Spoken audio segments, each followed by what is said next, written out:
Tim and I got back from South by Southwest last month and had a really great time. Came back with our minds just overwhelmed with a ton of information. And we have some really cool, big ideas. So we wanted to take a few minutes and share with you guys what's coming next.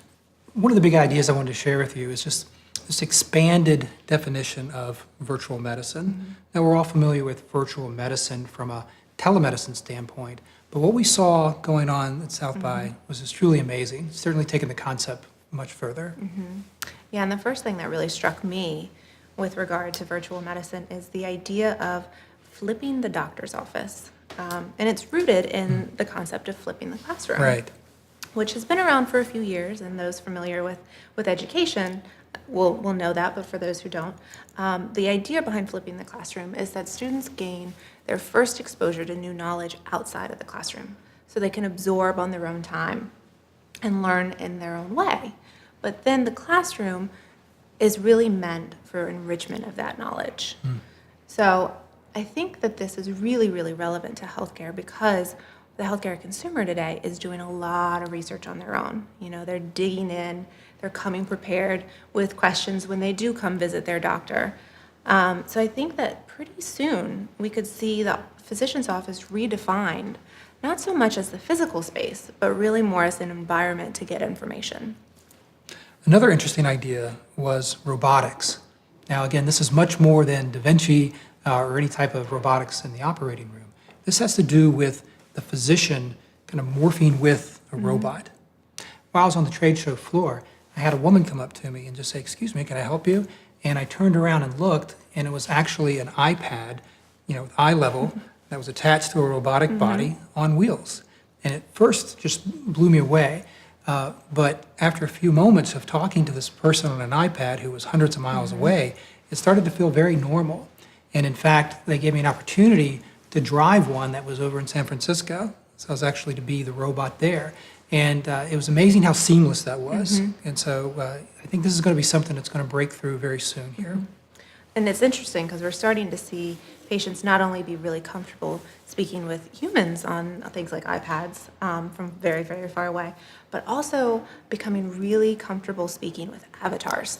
There's a hospital in Boston who's actually deployed a virtual discharge nurse. So when their patients are getting ready to leave the hospital, this little machine comes in and there's an avatar there and gives them all of their discharge instructions and spends at least half an hour with them, if not more.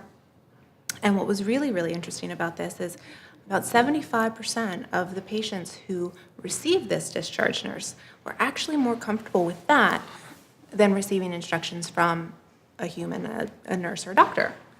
So it's been so successful that they're going to start testing it with lactation consultants and clinical trial navigators and even inpatient hospital buddies. Yeah.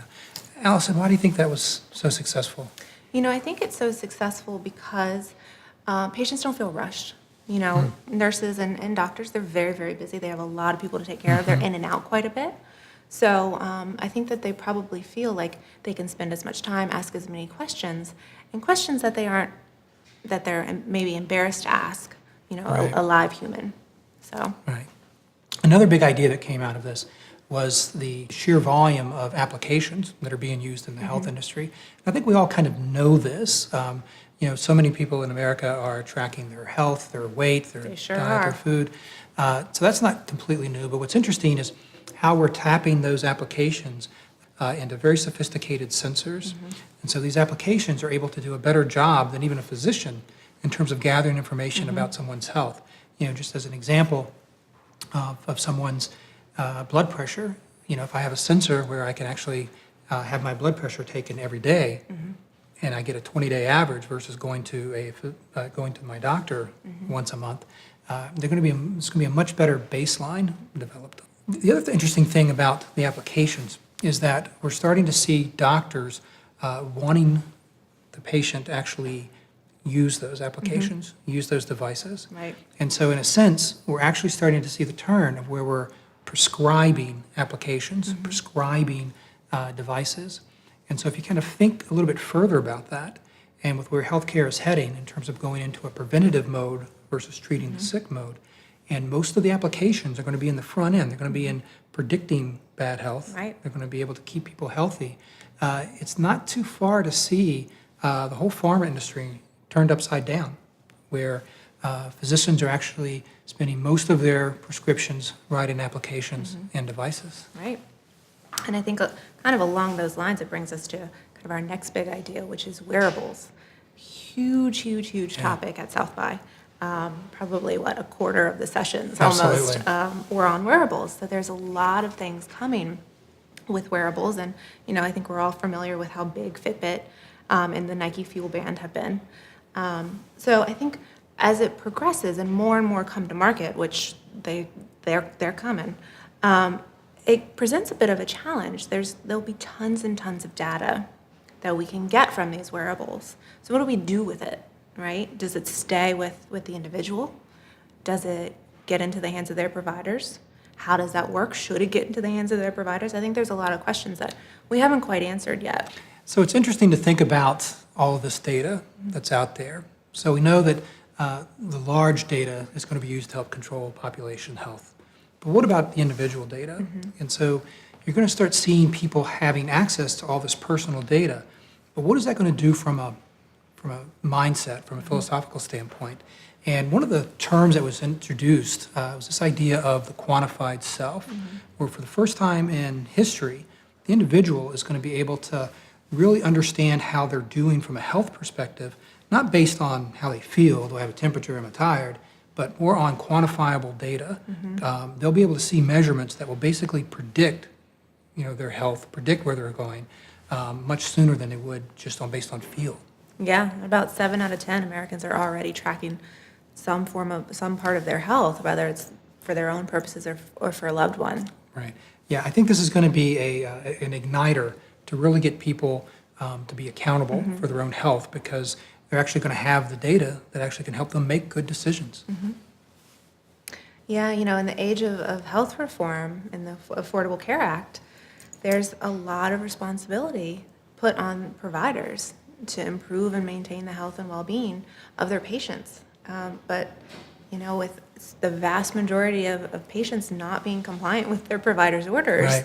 it makes it really, really hard for them to actually be responsible for that. So there has to be some accountability on behalf of the patients. So how do we do that? Right. And even when you think about ACOs and accountable care, the idea of accountable, is applied to the physicians, is Right. applied to the hospitals, is applied to insurers, but you don't hear it applied to the patient. And I think that's one of the big shifts that's going to happen for healthcare reform to actually work, is the role of the patient is going to have to become more accountable. Yeah. And we've talked a lot about that in terms of, having access to all that data, to having access to the apps, to having access to the wearables. So they're going to have all that data, but are they going to really know what to do with it? And so what's going to have to happen is that not only is the patient have to be accountable for knowing this, but they're going to have to develop a knowledge and a skill on what to do with this. How do I apply this data? Right. And so what you're going to start seeing is a macro trend of the patient actually apprenticing, if you will, the patient become an apprentice for the physician, and actually the patient becomes the doctor. Yeah. And those are some of the ideas that are coming next. Stay tuned. You'll see these in white papers, blogs, a little bit more in depth, as well as some other ideas later on in the year. Thanks for joining us.